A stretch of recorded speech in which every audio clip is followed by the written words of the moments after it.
Tonight, I'm going to give this space over to Tom Gallagher and the Lviv Alliance. I'll be reading part of his blog post, the latest one on the situation in Ukraine.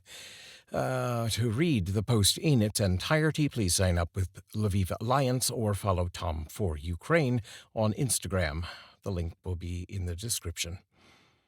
It's time for some perspective from someone who's there in the thick of things.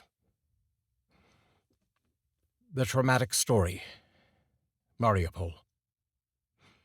I really don't know if it's worth it for me to get into the timeline of some of the worst stories that I've heard, especially now that news about the Iskander missile attack on the Kramatorsk railway station is coming in. It's a relentless news flow of awful atrocities, isn't it?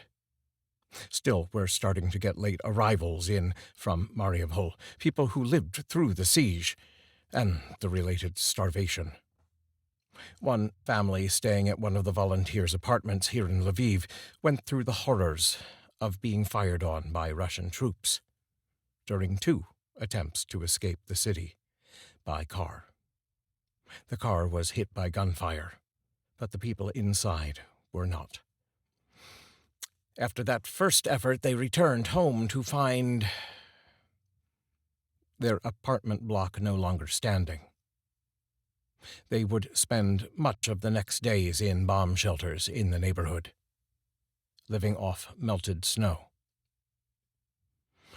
On their successful escape, it wasn't really clear to me what they were trying to say, but suffice it to say they had to avoid landmines in the road. The cars followed in single column, driving in each other's tire tracks.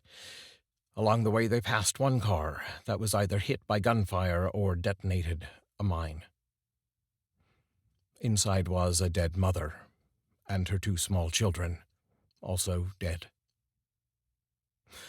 You've seen the horror stories on TV and online, I suspect, and I really don't have the stomach to go into much more now. It's an understatement to say there's no professionalism in this invading army. It's a gang of thugs with heavy equipment. That the West is still intimidated by such an amateurish operation boggles the mind. Your mission for next week.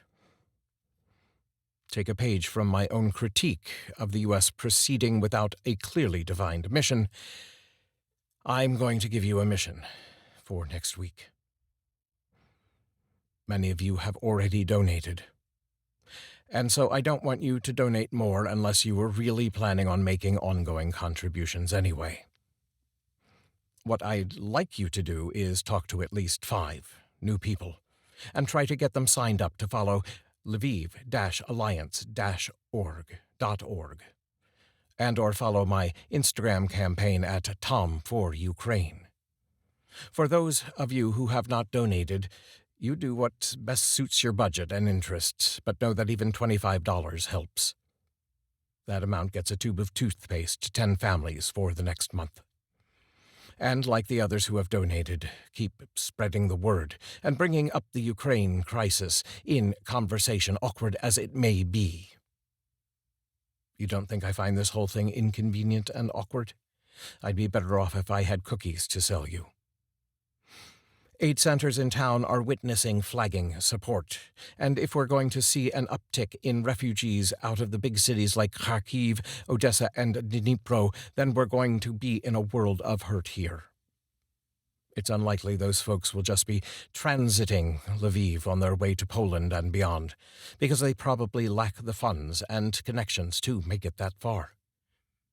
So, the Lviv Alliance is going to go into the red in a few weeks if we don't open the taps again. Thank you, Tom, for all you're doing and for keeping us in the loop thousands of miles away. Thank you to any and all of you who've helped, considered helping, whatever. And yes, all the links are in the description. Tomorrow we shall have some lovely poetry. I just felt we should have some harsh reality tonight. Much love and light to you all. Please just don't pray for peace. Diligently work for it. Peace is not a passive thing. It's an active, exhausting marathon. But I know we're all up for it. I'll see you tomorrow.